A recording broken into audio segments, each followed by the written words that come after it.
আপনার বোন কি করে মারা গেলেন? क्या कर रहा था डेड बॉडी के साथ? सेक्स कर रहा था क्या? साला पागल। मर्डर की कई वजहें होती हैं। ये वजह हो सकती है प्रॉपर्टी, पैसा, प्यार, या फिर किसी को मारने का जुनून। मर्डर्स पकड़े जाने के डर से भी शायद किए जाते हैं, और कभी पकड़े जाने पर भी किए जाते हैं। कभी प्लान्ड होते हैं और कभी फिट ऑफ रेज। लेकिन इस एपिसोड में जो केस हम डिस्कस करने वाले हैं, एक ऐसा मर्डर केस है जिसका कोई मोटिव नहीं था। ये मर्डर ना ही प्लान था और ना ही फिट ऑफ रेज। ये मर्डर केस बहुत अलग है, क्योंकि ये मर्डर मैंने किया है। मैं और मेरे कुछ साथी, हमने किया है। मेरी बिल्डिंग के गार्ड ने किया है। मेरी टीम के लोग भी इसमें शामिल हैं। बल्कि आप जो इस एपिसोड को सुन रहे हैं, आप भी इस मर्डर में दोषी हैं। बड़ी बेरहमी से मारा है, तड़पा तड़पा कर मारा है। कोलकाता के अर्थोदय का केस है ये।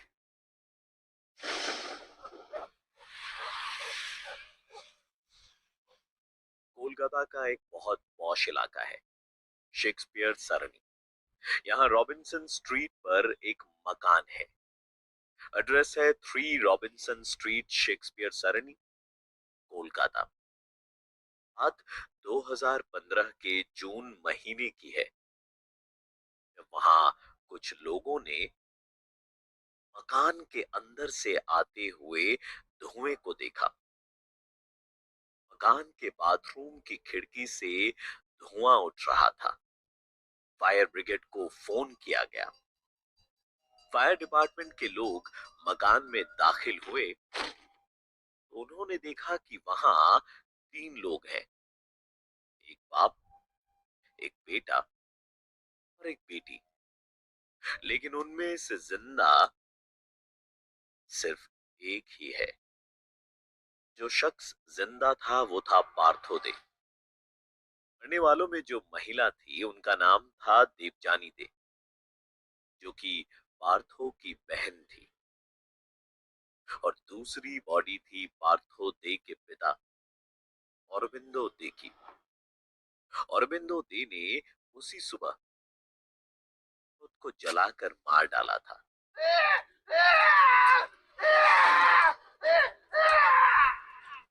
बाथरूम में जाकर उन्होंने खुदकुशी कर ली थी। पूरी मीडिया मौकाए वारदात पर पहुंच गई।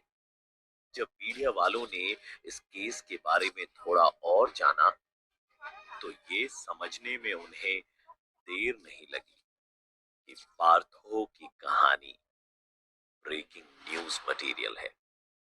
স্মরণে রবিনসন স্ট্রিটের কঙ্কাল কাণ্ডে চাঞ্চল্যকর মোড়, পরিবারের সদস্যদের মধ্যে যৌন সম্পর্কের জেরেই কি এই ঘটনা? कुछ देर के बाद में एक इंफॉर्मेशन मिली।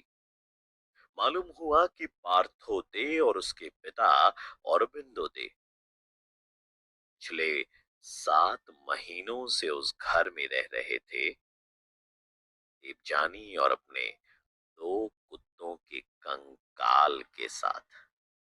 ये खबर अब ब्रेकिंग न्यूज थी, और पार्थो दे की कहानी अब अलग अलग मीडिया चैनल्स अपने अपने तर्क लगाकर लिख रहे थे। पॉपुलर मीडिया रिपोर्ट्स और आसपास के लोगों के मुताबिक पार्थो दे की स्टोरी मीडिया के लिए क्लियर थी।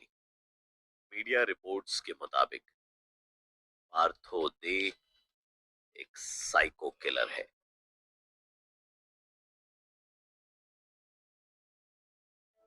उसने 7 महीने पहले अपनी बहन को मारा। मारने का तरीका भी बड़ा दर्दनाक था। मालूम हुआ था कि उसकी बहन की मौत भुखमरी से हुई है। इंसान के रूप में हैवान पार्थो दे, सगी बहन, जिसके साथ वो बड़ा हुआ और जिसके साथ उसने अपना बचपन बिताया, जो उससे इतना प्यार करती थी, उसे भूखा रखकर मार डाला। इंसान तो इंसान, उसने तो जानवरों को भी नहीं बख्शा। दोनों कुत्तों की लाशें बड़े बड़े कंकाल हो गई थी, लेकिन पार्थो दे ने कुछ नहीं किया। घर में रह रहे जानवर से हम इतना प्यार करने लगते हैं, उसे नाराज करना भी हमारे बस में नहीं होता। लेकिन पार्थो दे ने उन कुत्तों को क्यों मार दिया? क्या पार्थो दे का दिल इतना पत्थर का बना था? पुलिस जब 3 रॉबिन्सन स्ट्रीट के उस मकान में दाखिल हुई, तो कमरे से आती उस बू ने सभी पुलिस वालों को अपने मुंह रुमाल से ढकने पर मजबूर कर दिया था। वो नजारा अगर कोई कमजोर दिल का इंसान देख लेता तो शायद शायद ये सदमा बर्दाश्त नहीं कर पाता। एक पल को पुलिस वालों के भी हाथ पैर ठंडे पड़ गए। हड्डियों से भरा था वो कमरा, उन कंकालों पर सड़ता हुआ मांस और गली हुई खाल एक अजीब से रंग में नजर आ रही थी। खाना और बर्तन कंकालों के पास रखे हुए थे। देखकर ऐसा लग रहा था जैसे कोई चूहा उन लाशों से अपना पेट भर रहा था। शरीर का पूरा खून बहकर सूख चुका था और एक किस्म की कालीख उन हड्डियों पर जमा हो रही थी। और उन हड्डियों के साथ, उन 3 कंकालों के साथ 44 साल का पार्थो दे अपने 77 साल के पिता औरबिंदो दे के साथ पिछले 7 महीनों से रह रहा था। ये भी कहा गया कि पार्थो दे नेक्रोफाइल है और वो अपनी मरी हुई बहन देवजानी के कंकाल के साथ सेक्स करता था। शोर बहुत था और सच की आवाज खबरों के शोर में दब रही थी। Truth was having a hard time being heard. आइए आगे सुनते हैं कि पार्थो दे के केस में क्या हुआ।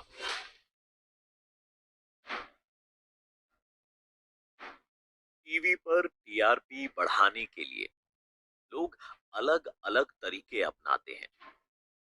आए दिन न्यूज चैनल्स किसी न किसी क्राइम केस को सनसनीखेज ब्रेकिंग न्यूज मटेरियल बताकर टीवी पर दिन रात चलाते हैं और इस केस में भी ऐसा ही हो रहा था। रॉबिन्सन स्ट्रीट कंकालकांडेत पार्थोदेर अस्वाभाविक मृत्यू पार होते असे या मृत व्यक्तीचं नाव आहे. सच देखने के लिए और सुनने के लिए कोई तैयार नहीं था।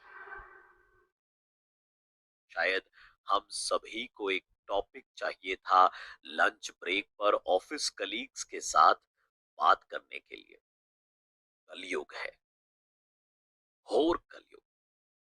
ये लाइन बोलने के लिए शायद हमारी जबान तरस रही थी। सिगरेट ब्रेक पर बात करने के लिए पार्थो दे की जिंदगी का टॉपिक काफी मजेदार था। पार्थो दे कुछ घंटों में ही स्केलेटन मैन बन चुका था।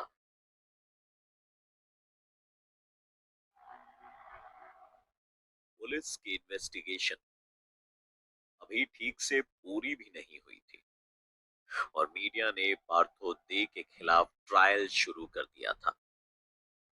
Media trial. पुलिस को पार्थो के घर से एक डायरी बरामद हुई। पार्थो ने कहा कि ये उसकी आत्मकथा है, यानी ऑटोबायोग्राफी। उस डायरी में सिर्फ 10 पन्ने भरे हुए थे।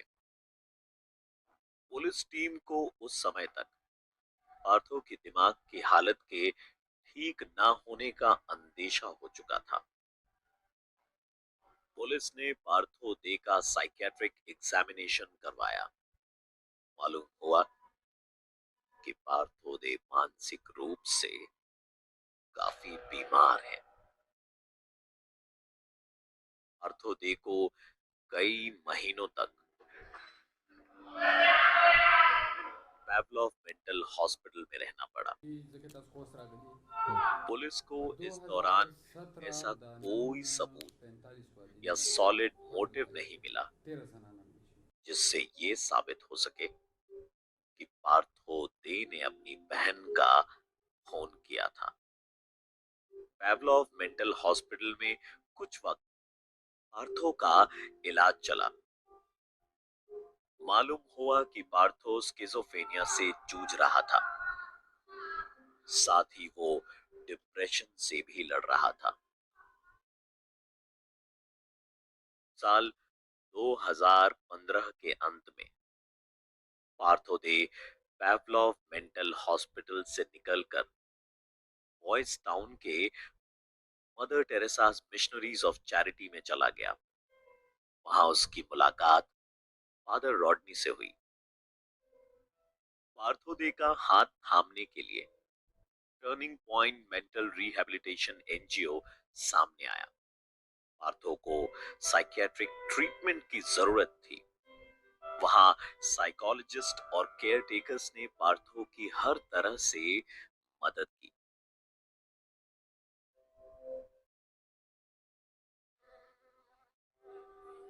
एक बहुत ही बीमार मानसिक परेशानी से गुजर रहे पेशेंट में कुछ इस तरह के सिम्टम्स देखे जाते हैं। ठीक से खाना न खाना, अपनी खुद की साफ सफाई का ध्यान न रखना और घर की चार दीवारों में खुद को कैद करके रखना। इसके अलावा बात करते समय आई कांटेक्ट न कर पाना। पार्थो दे में ये लक्षण कई सालों से थे। वो उस समय 44 साल का था। ये सिम्टम्स उसमें टीनेज से ही आ गए थे, यानी लगभग 30 साल से वो अपनी इस बीमारी के साथ जी रहा था।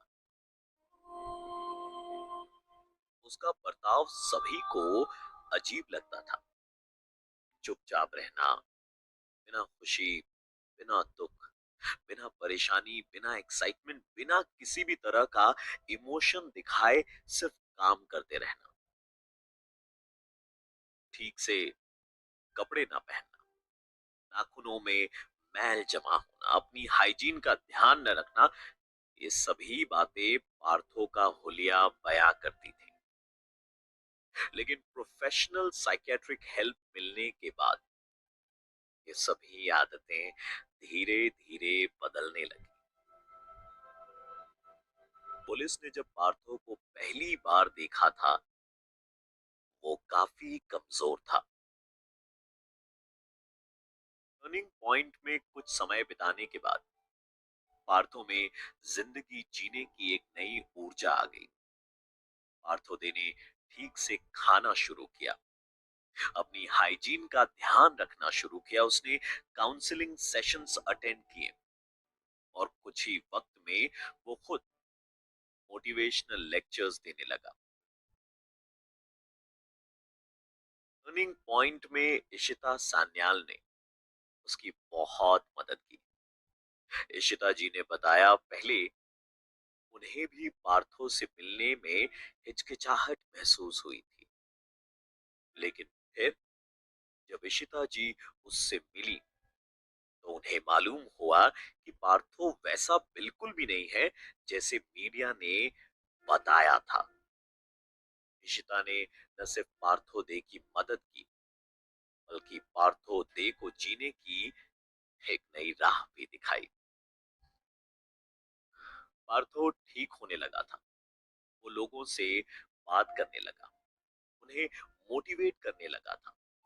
उसने कई बार लोगों को अपने घर इनवाइट किया और घूमने फिरने के प्लान्स भी बनाए। रॉबिन्सन स्ट्रीट के उस घर को पार्थो दे बेच चुका था और बताया जाता है कि उस घर की कीमत 40 करोड़ रुपए थी। उन पैसों से पार्थोदे ने वाटगंज अपार्टमेंट्स में एक घर लिया और बाद में वहीं रहता था। जब उसने खुल के अपने बारे में बात करना शुरू किया, तब देवजानी की मौत के पीछे का कारण भी साफ हो गया। बचपन से ही पार्थोदे एक बहुत ब्राइट स्टूडेंट था। पार्थो को लिटरेचर और मीडिया में काफी इंटरेस्ट था। अपनी बीमारियों से लड़ते हुए उसने 2 साल तक भारत की एक बेहद नामी मीडिया कंपनी में नौकरी भी की थी। अर्थो यहाँ के माहौल से तंग आकर देश से बाहर चला गया था। पार्थो यूएसए में था जब उसे अपनी मां के देहांत की खबर मिली। पार्थो की मां उसकी बहन देवजानी से नफरत करती थी। ये बातें भी पार्थो के मन में काफी तनाव पैदा करती थी। लेकिन मां की मौत की खबर पार्थो को वापस कोलकाता ले आई। मां के चले जाने के बाद उसकी बड़ी बहन देवजानी काफी अकेली पड़ गई थी। पार्थो दे के पिता औरबिंदो दे को शराब की बहुत बुरी लत थी।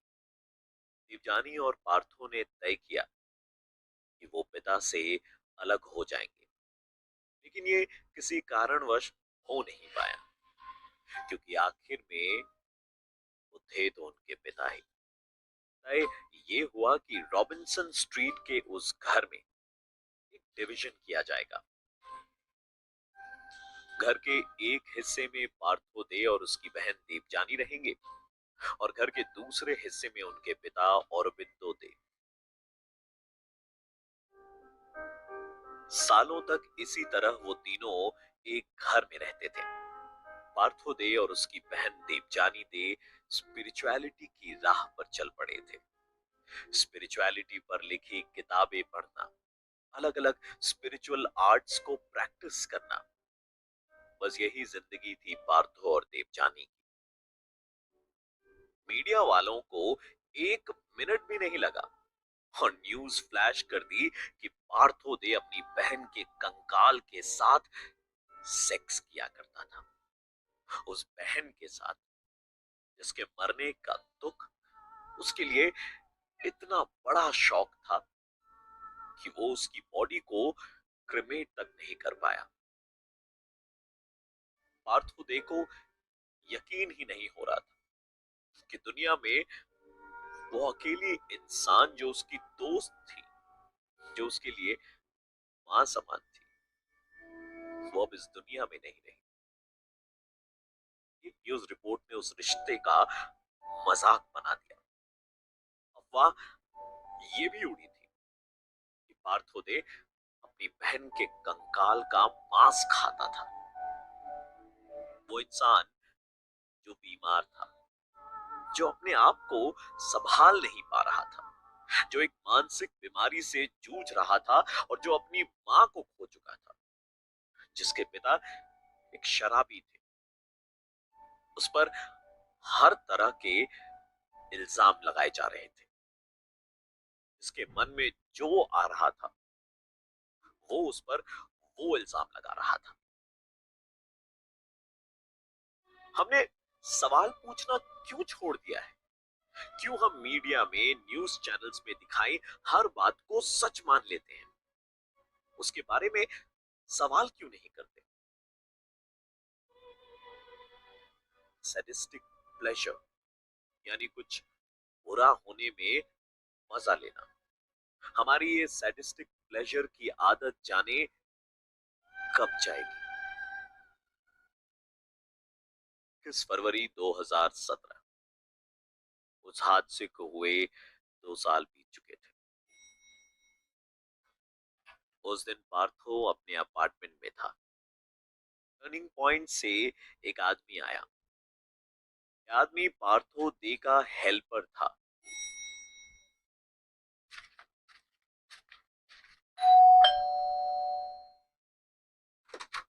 এ পার্থদা কেমন আছে? আরে না না, আমি নট ফিলিং ওয়েল টুডে। তুমি যাবো, I will stay at home.